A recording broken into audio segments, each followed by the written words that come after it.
Hi guys, my name is Harsh और आप देख रहे हैं चैनल गुरुकुल। तो please subscribe to my channel, like करें, शेयर करें वीडियोस को और कमेंट करके हमें बताएं कि आपको हमारी वीडियोस कैसी लग रही हैं। तो चलिए शुरू करते हैं आज की वीडियो। तो आज की वीडियो में हम पढ़ेंगे जो मैनेजमेंट अप्रोचेस हम लोग पढ़ रहे थे। तो अभी तक हमने जो पढ़ी हैं अप्रोचेस, उसमें आता है क्लासिकल अप्रोच। क्लासिकल अप्रोच में हमने 3 थ्योरीज पढ़ी थी। नियो क्लासिकल अप्रोच में हमने 3 थ्योरी पढ़ी थी, जिसमें एक ह्यूमन रिलेशंस थ्योरी थी जो एल्टन मेयो की थी। बिहेवियरल थ्योरी में 2 थ्योरीज थी, जो कि एक मैस्लो ने दी थी और एक मैकग्रेगर ने दी थी। मैस्लो ने नीड हायरार्की दी थी और मैकग्रेगर ने आपकी थ्योरी एक्स और थ्योरी वाई दी थी। तो अब हम लोग आते हैं मॉडर्न अप्रोच की तरफ।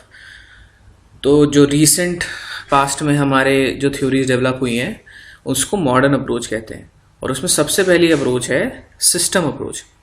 सिस्टम अप्रोच जो डेवलप हुई थी वो बर्नार्ड और साइमन ने और उनके साथियों ने मिलके ये सिस्टम अप्रोच बनाई थी।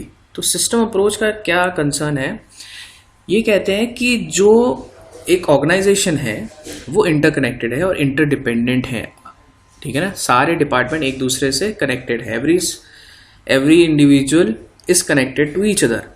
ठीक है, तो it conveys that the whole of the organization is interconnected and interdependent. ठीक है, each department works at its own but cannot work in absolute isolation। मतलब इंडिविजुअल आप अपने आप काम नहीं कर सकते, आइसोलेशन में काम नहीं कर सकते। एक दूसरे को, डिपार्टमेंट की एक दूसरे को ज़रूरत है। ठीक है ना, अगर आपको एक ओवरऑल ऑर्गेनाइजेशन रन करना है तो सारे डिपार्टमेंट एक दूसरे से कनेक्टेड होने चाहिए और उस हिसाब से वर्क करने चाहिए। ठीक है ना, फॉर एग्जाम्पल अगर मान लीजिए हमारा जो ऑब्जेक्टिव है, हम कोई प्रोडक्शन करना है किसी चीज़ का। ठीक है ना, तो प्रोडक्शन में बहुत सारे स्टेप होते हैं। पहले हम रॉ मटेरियल लाते हैं, तो रॉ मटेरियल जो परचेज करता है उसका एक डिपार्टमेंट होता है। ठीक है, फिर हम क्या करते हैं, उसको प्रोसेसिंग में डालते हैं। ठीक है, प्रोसेसिंग का जो मशीनरी डिपार्टमेंट होता है, जो अलग अलग वर्क इन प्रोसेस जो मशीनरीज होती हैं और वहाँ पे प्रोडक्शन होता है, that is a plant department. तो प्लांट का अलग डिपार्टमेंट होता है। फिर प्लांट से वो प्रोडक्ट जो है फिनिश गुड्स बन के निकलता है। ठीक है ना, तो फिर उसका क्वालिटी चेक होता है, तो quality department is a different department. उसके बाद क्या होता है कि वो जो है ट्रांसपोर्ट में डल के अलग अलग लोकेशंस पे पहुँचता है जहाँ पे आपका स्टोरेज एरिया है। ठीक है ना, तो उसका डिपार्टमेंट, लॉजिस्टिक्स का डिपार्टमेंट इज़ डिफरेंट। फिर तो इस तरह से फिर उसके बाद जो लॉजिस्टिक्स होती है वो वहाँ से स्टोर करते हैं, तो इन्वेंट्री डिपार्टमेंट अलग होता है। इन्वेंट्री कितनी रखनी है, क्या रखनी है, वो अलग होती है। फिर उसके बाद जो होता है इन्वेंट्री से फिर सेल्स होती है, तो सेल्स का डिपार्टमेंट अलग है, मार्केटिंग का डिपार्टमेंट अलग है। तो ओवरऑल देखिए हर डिपार्टमेंट इंटरकनेक्ट कैसे है, क्योंकि एक चेन है। कोई भी चेन अगर ब्रेक होती है या कहीं भी कोई भी प्रोसेस स्लो या कोई हैम्पर होता है तो पूरे सिस्टम पे इफेक्ट पड़ेगा। ठीक है ना, पूरा एक मैनेजमेंट पे इफेक्ट पड़ेगा, पूरा ऑर्गेनाइजेशन पे इफेक्ट पड़ेगा। तो रॉ मटेरियल अगर ठीक से प्रोक्योर नहीं हो पा रहा है या उसमें प्रॉब्लम आ रही है, लेट हो रहा है, तो ऑब्वियसली आपकी जो rest of the cycle will be disturbed. तो इन्होंने ये बोला कि आपको अगर एफिशिएंसी बनानी है तो हर डिपार्टमेंट को एक दूसरे पे एक तो डिपेंड होना है और एक दूसरे से कोऑर्डिनेट करके चलना है। ठीक है ना, तो ये पूरा का पूरा अप्रोच, ये कोर क्रक्स है। ठीक है, अब इसमें कुछ फीचर्स हैं। फीचर्स क्या कहते हैं? फर्स्ट फीचर है इसका हायरार्की ऑफ सब सिस्टम्स। इनका ये कहना है कि हर ऑर्गेनाइजेशन के there are n number of system होते हैं, सिस्टम के सब सिस्टम होते हैं। तो ये जो सब सिस्टम होते हैं इनके बीच में आपको कोऑर्डिनेशन करना होता है। तो आपको एक बड़े सिस्टम, एक बड़े ऑर्गेनाइजेशन को आप डिपार्टमेंट्स में बांटेंगे, डिपार्टमेंट्स को आप सब डिपार्टमेंट्स में बांटेंगे, फिर एक एक प्रोसेस आएगा। तो बहुत सारे प्रोसेसेस होते हैं, बहुत सारा सिस्टम होता है। ठीक है ना, तो उस सिस्टम को हमें ध्यान में रखना चाहिए। सेकेंड है इंटर रिलेटेड एंड इंटरडिपेंडेंट। तो जैसे कि मैंने अभी आपको समझाया कि every activity is dependent upon each other. कोई भी एक्टिविटी डिस्कनेक्टेड नहीं है कहीं से। ठीक है ना, ऐसा नहीं है कि आप इंडिविजुअल अलग से अलग काम कर रहे हो, कोई डिपार्टमेंट ऐसा है जो अलग ही काम कर रहा है और कहीं उसका कोई कनेक्ट नहीं है, ऐसा कोई भी डिपार्टमेंट नहीं है। ठीक है ना, तो सब इंटरकनेक्टेड है, everybody is connected to each other. तो उसके बाद आता है बाउंड्री। बाउंड्री कहता है कि this approach clear defines what is within the organization and what is outside the organization. In other words, a manager is well aware about the controllable factors and uncontrollable factors. तो boundary एक limitation हमारी organisation में हमेशा एक हमारा रहता है कि हम क्या चीज़ें, क्या फैक्टर्स, क्या रिसोर्सेज हम इन्फ्लुएंस कर सकते हैं, हम चेंज कर सकते हैं, हम कंट्रोल कर सकते हैं, ठीक है ना. उसका एक दायरा है, ठीक है ना. हम हर चीज़ कंट्रोल नहीं कर सकते हैं. तो जैसे आपने सुना होगा इंटरनल एनवायरनमेंट अलग होता है, एक्सटर्नल एनवायरनमेंट अलग होता है. एक्सटर्नल एनवायरनमेंट जो चीज़ें होती हैं वो हम उसको कंट्रोल नहीं कर सकते, लेकिन हम क्या कंट्रोल कर सकते हैं. हम एक हमारा जो सिस्टम है, हमारी जो गाइडलाइन, हमारी जो इंटरनल एनवायरनमेंट है, जो ऑर्गेनाइजेशन की चीज़ें हैं, वो हम कंट्रोल कर सकते हैं. तो एक मैनेजर को पता होना चाहिए कि उसकी क्या बाउंड्रीज है, वो क्या कंट्रोल कर सकता है, क्या नहीं कंट्रोल कर सकता. ठीक है. Input and output process. System takes input from the environment and gives output to the environment. तो जो हम प्रोसेस होता है और जो इनपुट होता है वो हम एनवायरनमेंट से लेते हैं और एनवायरनमेंट में ही हम आउटपुट देते हैं. तो जो बीच का प्रोसेस होता है वो टोटल आपका कंट्रोलेबल पार्ट होता है और वो आपका प्रोसेस और वो सिस्टम होता है. ठीक है ना. क्योंकि हम जो रॉ मटेरियल परचेज करते हैं वो मार्केट से परचेज करते हैं. तो मार्केट क्या हो गया, एक्सटर्नल एनवायरनमेंट. ठीक है. और हम जो हम प्रोडक्ट, जो फिनिश गुड्स हम बेचते हैं वो भी हम मार्केट में बेचते हैं. तो दैट इज ऑल्सो, तो इनपुट जो आ रहा है वो भी बाहर से आ रहा है और आउटपुट जो जा रहा है वो भी बाहर को जा रहा है. तो this is a characteristic of this system approach. उसके बाद आता है open system. As discussed earlier, the system can be either open or closed. दो तरह के सिस्टम हो सकते हैं, ओपन हो सकता है या क्लोज हो सकता है. An organisation being a social system is an open system which puts effect on the environment and is affected by the environment. तो इन्होंने कहा कि क्लोज सिस्टम तो हो ही नहीं सकता. क्यों नहीं? क्लोज सिस्टम हो गया, इसका मतलब है कि आप अपने में ही चीज़ें कर रहे हैं. You are not connected to the external environment. तो ऐसा तो सिस्टम है ही नहीं, क्योंकि ऑर्गेनाइजेशन जो है वो बाहर से ही लेती है, बाहर भी बेचती है. तो आप एक सोशल सिस्टम है, तो सोशल सिस्टम आपका जो है इफेक्ट होगा ही होगा. And that is why it is an open system. ठीक है ना. Adaptability mean adjusting with the changing environment. आप जो है एनवायरनमेंट के हिसाब से अपनी चीज़ों को चेंज करते हो. अडेप्टेबिलिटी आपके अंदर आती है. तो आप जो चीज़ें, जैसे मान लीजिए बहुत सारे, अब जैसे इस समय क्या है, पैंडेमिक है, तो पैंडेमिक के हिसाब से लोगों ने अडाप्ट किया है. उसको आप कंट्रोल नहीं कर सकते. It is not a controllable thing. But organisation ने उस इंसिडेंट को एज अ एक्सटर्नल फैक्टर लेते हुए उसके हिसाब से अडाप्ट किया है चीज़ों को. ठीक है ना. तो इसी तरह की अप्रोच, ये जो सिस्टम अप्रोच है, यही कहती है कि आपको अडाप्टिव होना चाहिए. ठीक है ना. कि कोई भी सिचुएशन आ रही है आपको, एक तो आप ओपन ऑर्गेनाइजेशन में रह रहे हो, तो ओपन ऑर्गेनाइजेशन में क्या होता है कि आपके एक्सटर्नल फैक्टर्स जो है आपको इफेक्ट करते हैं. तो you need to be adaptive. उसके हिसाब से आप अपने आप को मोल्ड करिए. Dynamic, again same thing. अब ये कह रहे हैं डायनेमिक क्या होता है. डायनेमिक मतलब which keeps on changing. Continuously आप चेंज होते रहते हो. तो मैनेजमेंट जो है डायनेमिक प्रोसेस है. तो आपकी ऑर्गेनाइजेशन कभी एक स्टेबल उसमें नहीं रह सकती. एनवायरनमेंट में एनवायरनमेंट हमेशा चेंज होता रहता है और आपको भी उसी हिसाब से चेंज होना चाहिए और आपको भी रिस्पॉन्सिव होना चाहिए. मल्टी डिसिप्लिनरी मतलब अगेन मैनेजमेंट का कैरेक्टरिस्टिक है, या कभी आपने पढ़ा होगा. तो मल्टी डिसिप्लिनरी है, ये हमेशा इसमें बहुत सारी चीज़ें अप्लाई होती हैं. ठीक है ना. मैनेजमेंट में कभी ऐसा नहीं है कि management is restricted to some individual discipline. नहीं, इसमें बहुत सारी होती हैं. इसमें आपका इकोनॉमिक्स होता है, स्टैटिक्स होता है, साइकोलॉजी होता है, ऑपरेशनल रिसर्च होता है, मैथमेटिक्स होता है. बहुत सारी चीज़ें जो हैं मैनेजमेंट में अप्लाई होती हैं. इसीलिए आपको हर चीज़ पे ध्यान देना चाहिए. ठीक है ना.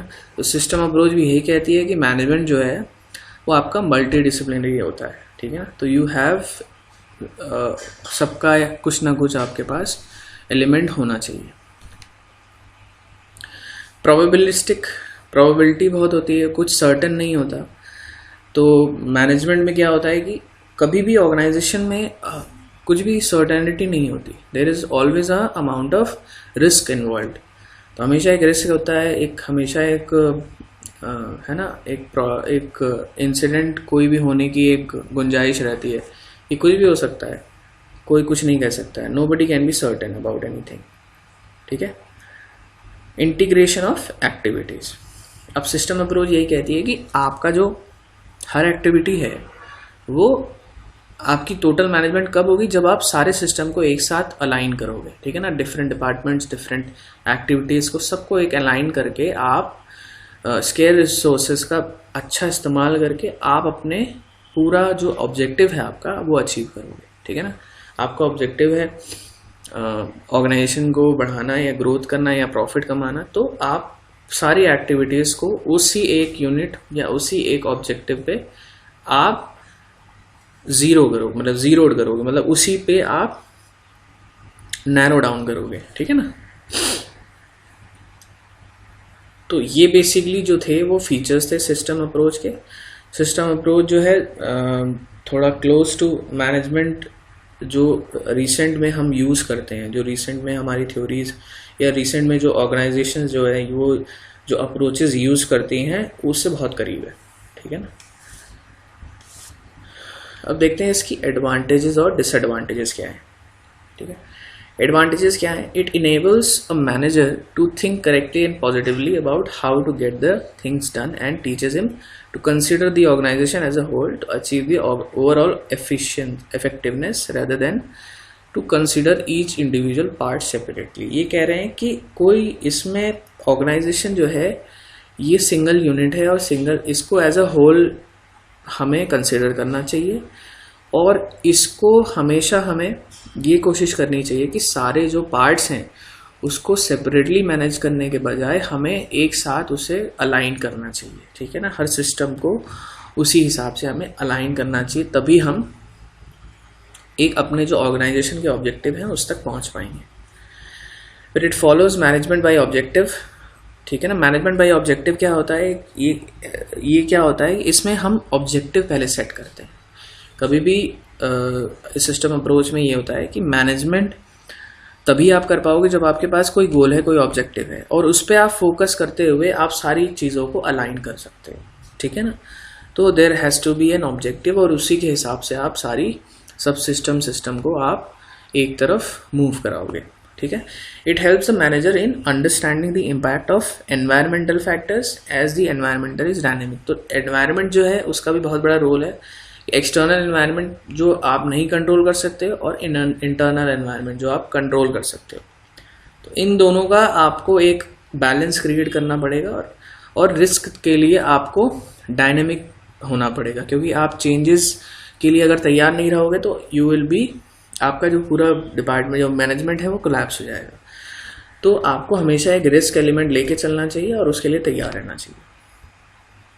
फिर ये कहते हैं कि it tells the manager about the multi level and multi dimensional features. तो मल्टी डायमेंशनल हमने पढ़ा था कि मल्टी डायमेंशनल ये होता है, तो हमें छोटी से छोटी और बड़ी से बड़ी चीज़ों के लिए तैयार रहना चाहिए और हमें कंसिडर करना चाहिए उसे, ठीक है ना। तो माइक्रो लेवल हो चाहे मैक्रो लेवल हो, हमें दोनों को सिस्टम में अपने इन्हांस करना चाहिए उसको, ठीक है ना। और बिजनेस कोई अगर जब रन करता है तो सारे फैक्टर्स को कंसिडर करना चाहिए। System approach to management also implies that managers should have an analytical observation power. Analytical observation power उसके पास होना चाहिए, analyze करने की power होनी चाहिए और he should be able to analyze the available opportunities and to allocate the resources considerably. अब इसमें यही है कि आप जो है जो सिस्टम अप्रोच कहती है, तो मैनेजर जो होता है, जो मैनेजमेंट जिसके हाथ में जो लीडर है, टॉप मैनेजमेंट है, उसको उसके पास हमेशा एक एनालिटिकल पावर होनी चाहिए ये देखने की कि क्या हमारे पास रिसोर्सेज हैं और क्या अपॉर्चुनिटीज़ हैं और हम उसको कैसे एलोकेट कर सकते हैं ताकि हम उससे मैक्सिमम आउटपुट निकाल सकें, ठीक है ना। अब देखिए ये सारी अप्रोचेस, ये देखिए ये टोटल आप कभी अपने अगर 11th-12th में अगर आपने फीचर्स पढ़े होंगे मैनेजमेंट के और मैनेजमेंट के कैरेक्टरिस्टिक पढ़े होंगे तो दीज आर सिमिलर। तो ये जो मॉडर्न अप्रोचेस हैं these are being followed in the current context, ठीक है। उसके बाद आते हैं कि new idea should also be accepted by a manager, ठीक है ना। कोई अगर लोअर लेवल एम्प्लॉय अगर आपको कोई आइडिया दे रहा है तो वो आपको एक्सेप्ट करना चाहिए, उसके पास सोचना चाहिए, उसको एक बार एनालाइज करना चाहिए कि क्या ये सही कह रहा है, क्या हम इस तरह से कर सकते हैं। तो a manager should be open for, अपने टीम का फीडबैक लेने के लिए ओपन होना चाहिए। कोई इनिशिएटिव अगर वो करना चाह रहे हैं तो उसके लिए ओपन होना चाहिए, ताकि क्या होता है उसमें फिर क्या टीम वर्क बनता है और आप अच्छे से मैनेज करना शुरू करते हो। ठीक है, नेक्स्ट आता है the mechanism of feedback in this approach provides the manager chances to reallocate. अगेन वही बात आ रही है कि न्यू आइडियाज और फीडबैक भी आपको लेना चाहिए, ताकि आपको पता चले कि भाई हम एनवायरनमेंट में क्या हो रहा है और फील्ड पे क्या हो रहा है और हम क्या कर रहे हैं, क्या हम सही बात में हैं, हमारा परफॉर्मेंस क्या है। ठीक है, तो ये एडवांटेजेस इसके थे सिस्टम अप्रोच के, ये बेनिफिट्स होते हैं इससे। अब हम देखते हैं कि इसमें क्या कमियां हैं, क्या what are the disadvantages. Disadvantages क्या है कि दिस अप्रोच लैक्स यूनिवर्सैलिटी। ठीक है ना, यूनिवर्सैलिटी मतलब कि ये हर जगह अप्लाई नहीं हो सकता।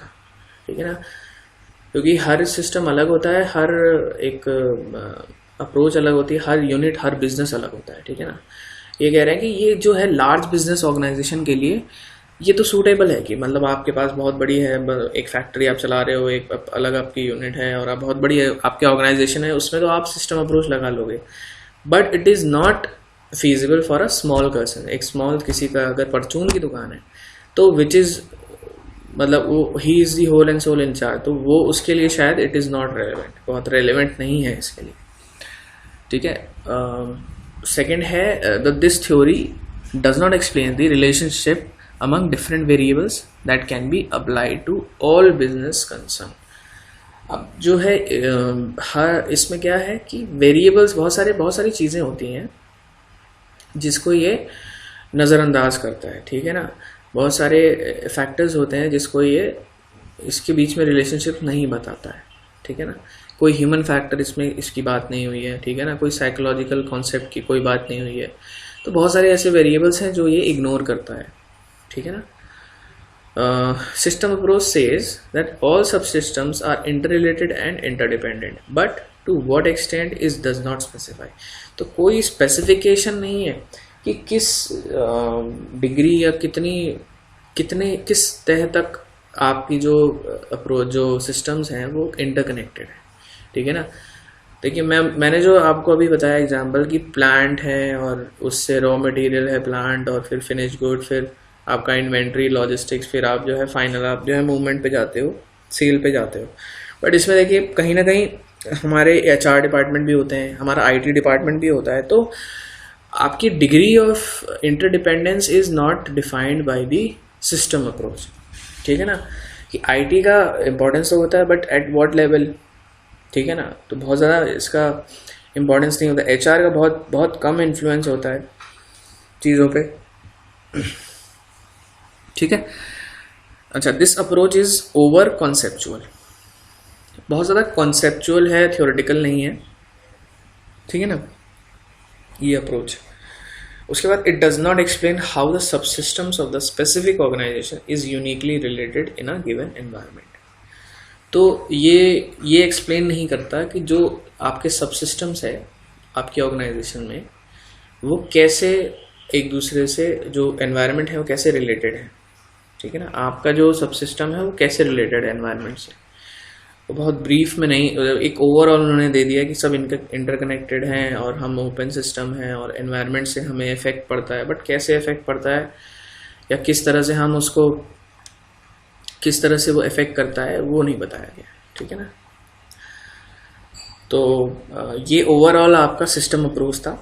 ठीक है ना, कि क्या होता है जो मॉडर्न थ्योरी में आप देखोगे कि जनरली ये बात की गई है कि आपके एनवायरनमेंट से और आपके एक्सटर्नल एनवायरनमेंट को इम्पोर्टेंस दी गई है इसमें। ठीक है ना, कि आपकी जो अनसर्टेनिटी है, रिस्क फैक्टर है, सिस्टम है, मतलब एक, तो ये बहुत इसमें इम्पोर्टेंस दी गई है चीज़ों को। ठीक है, so thank you so much for watching this video. I hope you like it, आपको समझ में आया होगा। और भी हम लेके आएंगे आपके लिए वीडियोस आगे। ठीक है, तो see you in the next video.